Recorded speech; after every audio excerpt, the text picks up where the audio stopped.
붉은 전쟁 3권 12. 한반도를 찢어라.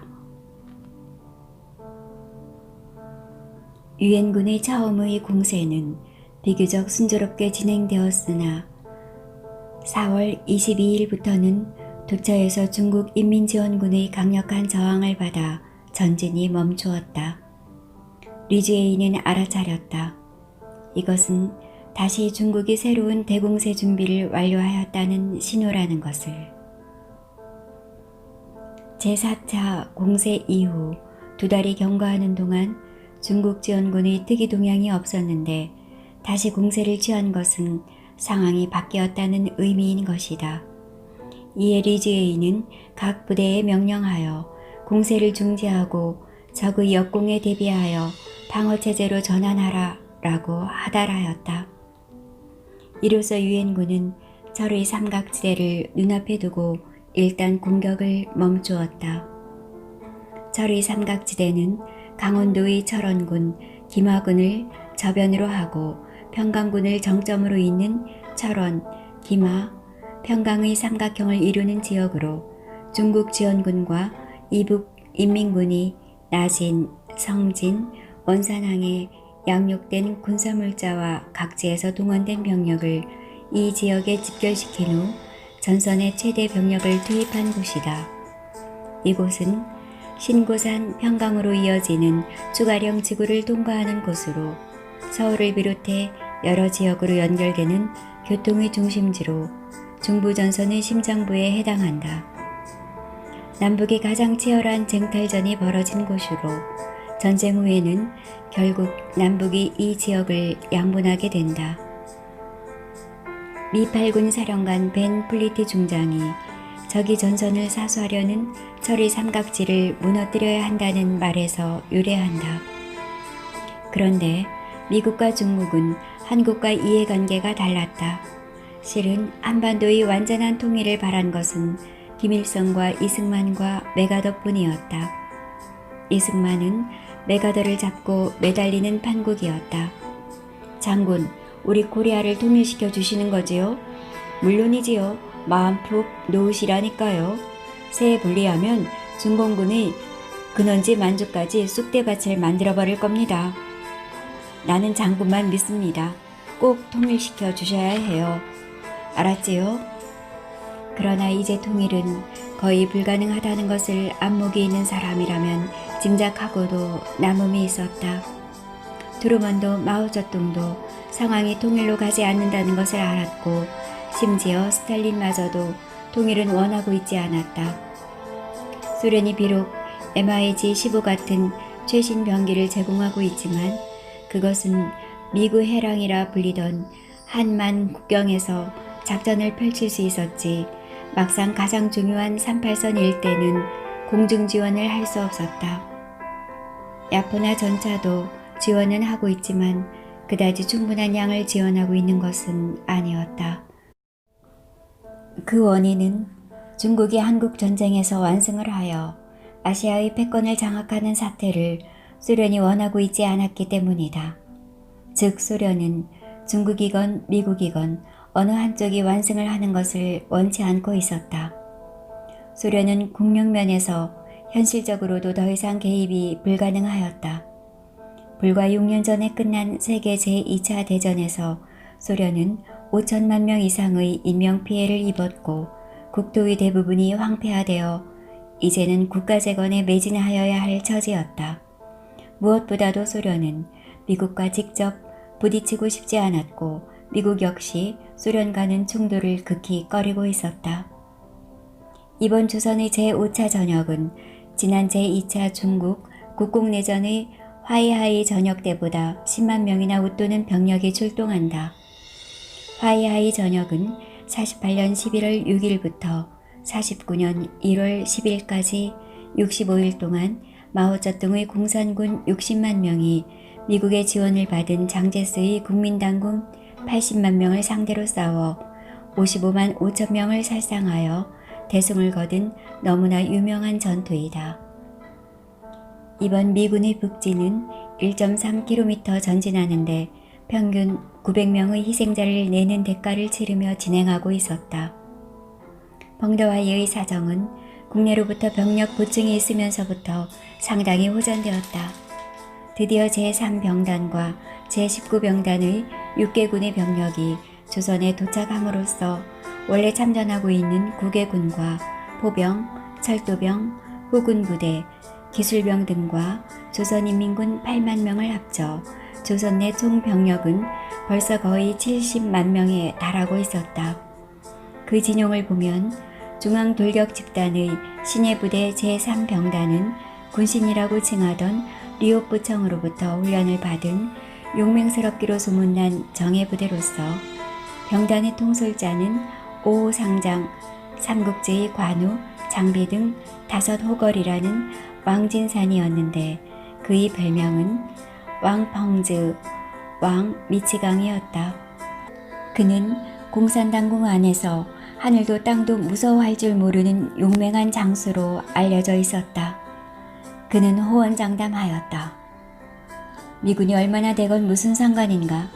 이승만 괴뢰군까지 합쳐서 덤벼도 우리 일개 병단을 당해내지 못할걸. 아무리 세도 화이하이 전역의 상대보다야 약하겠지. 나는 미 괴뢰군을 반드시 바다에 쓸어 넣어 버리고 말 거야. 조선처럼 이렇게 작은 나라쯤이야 38선에서 오줌을 갈기면 부산까지 뻗치겠던데 뭐.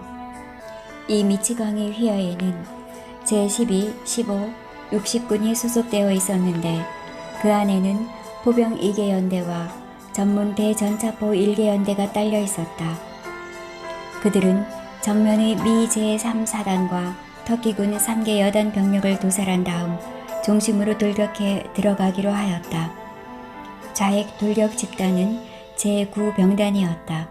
휘하에는 제20, 26, 27, 39, 40군이 소속되어 있고 6개의 포병대대와 1개의 대전차포 연대가 딸려 있다. 이 병단의 통솔자는 역시 5호 상장의 숭수른이다. 그는 황포의 군인으로 공산당 백전백승의 명장 수위 밑에서 단련된 장수이고 전에 장진호 전투에서 대승을 거둔 명장이다. 그의 제20, 26, 27군이 미해병 제1사단을 포위 섬멸하던 중 근구를 다쳐 5개월 동안이나 치료를 받은 연후에 이제 다시 천하를 호령하는 장수로 돌아온 것이다. 이번 전쟁에 참여할 다른 제39, 40군도 어깨를 나란히 하고 있는데 미 제24사단과 한국군 제6사단에 대하여 단단히 복수해 주려고 벼르고 있었고 미 해병 1사단을 반드시 찾아내어 보복하려고 벼르고 있었다. 우익 돌격 집단은 제19병단으로서 동술자는 역시 5호 상장의 양더스인데 대단히 용맹한 자이다. 예하에는 제63, 64, 65군이 소속되어 있고 포병 1개 연대가 딸려 있다. 이번 이 전투에서 덕현리에서 무등리에 이르는 31km 지구에서 임진강 방어선을 돌파하고 강을 건너 영국군 제25여단에 복수해 줄 참이다. 그런 연후에 중심으로 돌진하여 미 제25사단을 찾아 섬멸할 참이다. 여기에 비하여 5차 전역에 참여하는 유엔군의 지상부대는 다음과 같다. 미 8군이 관할하는 제1, 9, 10군단이 있는데 거기에는 기병 제1사단, 제2, 3, 7, 24, 25사단의 6개 사단과 미 해병 제1사단이 있고 제187 공수연대가 있어서 합계 약 15만 명이다. 거기에 한국군 2개군 7개 사단의 약 7만 명, 영국 보병 2개 여단 약 1만 5천 명, 캐나다 보병 1개 여단 약 7천 명, 터키 보병 1개 여단 약 7천 명이 포함되어 있다. 기타 국가로 뉴질랜드 포병 1개 연대, 태국 보병 1개 연대, 오스트레일리아 보병 1개 대대, 필리핀 보병 1개 대대, 불란서 보병 1개 대대, 네덜란드 보병 1개 대대, 그리스 보병 1개 대대인데 이들 기타군을 합치면 약 1만 명이다. 그 때문에 5차 전역에 참여하는 유엔군 전선의 총 병력은 약 26만 명이다. 이외 한국군 3개 사단이 후방에 있었다. 합산하여 보면 중국 군대와 유엔군은 이번 제5차 전역에서 병력 대비 2.5대 1이다. 일단 병력면에서 중국이 우위를 점하고 있었다. 제5차 전역을 위한 작전회의는 51년 4월 6일 김화 동북쪽의 삼강염에서 열렸다. 이 회의에서 펑더하이의 의견은 부사령관 홍세주, 덩화와 달랐다. 홍세주, 덩화는 적을 북으로 깊숙이 끌어들여 완전 포위하고 퇴로를 끊은 다음 섬멸하자는 것이었다. 그럼으로써 그동안에 중국 지원군은 충분한 준비를 갖출 수 있는 시간을 벌 수 있다는 것이었다. 또한 지금 급히 싸우면 각 조선에 들어온 제3병단과 제19병단이 피로가 누적되어 있고 지리에 서툴며 도망가는 기계화 부대의 미군을 도보로 쫓아야 하므로 놓칠 가능성이 크다는 것이었다. 그러나 펑더하이는 미군에게 충분한 시간을 주면 가장 두려운 것이 그들의 상륙 작전이었다. 만약 그들이 상륙 작전을 하면 지원군이 축구면이 크게 위협을 받을 것을 염려하고 있었다. 이러한 사정의 전보를 받은 저원라인은 홍세주, 덩화의 의견에 동조하였으나 마오쩌둥은 오히려 펑더하이의 의견에 동조하였다. 그런데 이번 펑더하이와 마오쩌둥의 걱정은 실은 기우에 불과했다. 미군에게는 조선반도의 동서에서 상륙작전을 벌일 여력이 없었던 것이다. 하여튼 작전 계획은 펑더하이의 의지대로 짜여졌다. 3개 병단의 합계 12개의 군은 먼저 한강 서쪽의 적을 목표로 한다. 제3병단을 중앙 돌격 집단으로 삼아 정면에서 돌격하고 제9병단과 제19병단을 좌우 돌격 집단으로 삼아 양쪽 날개에서 우회 작전을 쓴다. 맨 먼저 분할 섬멸할 부대는 한국군 제1사단과 영국군 제29여단, 미 제3사단, 그리고 터키 여단과 한국군 제5사단의 5개 사단 및 여단이다. 그런 연후에 다시 병력을 집중하여 미 제24사단과 25사단을 섬멸한다.